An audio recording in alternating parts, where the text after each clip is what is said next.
মহানগৰীৰ জালুকবাৰীস্থিত hotel Radisson ব্লুত football প্ৰশিক্ষক সন্মিলন 2024 দিনজোৰা কাৰ্যসূচীৰে অসম ফুটবল সন্থাৰ উদ্যোগত এই সন্মিলন আয়োজন কৰা হৈছে। বিশ্ব ফুটবল দিৱস উপলক্ষে অনুষ্ঠিত হৈছে এই বিশেষ অনুষ্ঠান। ফুটবল ক্ষেত্ৰত অসমক আগুৱাই নিয়াৰ উদ্দেশ্যেৰে সন্মিলনৰ আয়োজন কৰা হৈছে।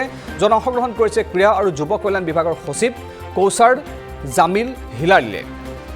NEUFৰ প্ৰশিক্ষক মৌছাদ মুছা ফুটবলাৰ হৰিচৰণ নাৰ্জাৰীয়ে অংশগ্ৰহণ কৰিছে সন্মিলনত।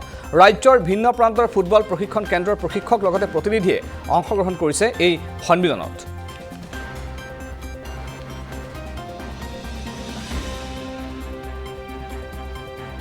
Day hoy. So first of all, to all the credit to Sangrang Sir and Assam Football Association.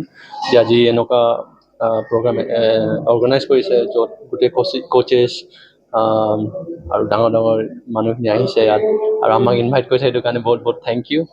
চ' ইয়াত আজি যোনটো মিটিং হৈছে তাত আমি কেনেকৈ অসমৰ মানে ফুটবলটো আগবঢ়াই লৈ যাব পাৰোঁ সেইটো কাৰণে ডিছকাশ্যন হৈ আছে। So' I think it's a very good initiative যোনটো চাংগ্ৰাং ছাৰে লৈছে। চ' আমি এইটোৱে বিচাৰোঁ যে অসমৰ ফুটবল আৰু আগবাঢ়ি যাওক।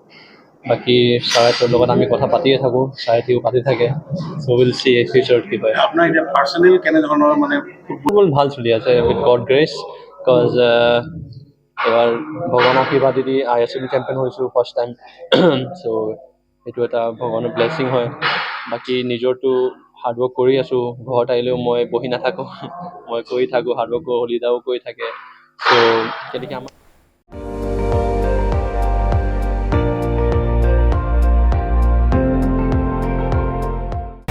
আপুনি চাই আছে ND24 সৰ্বশ্ৰেষ্ঠ নহয় সৰ্বোত্তমৰ দৌৰত।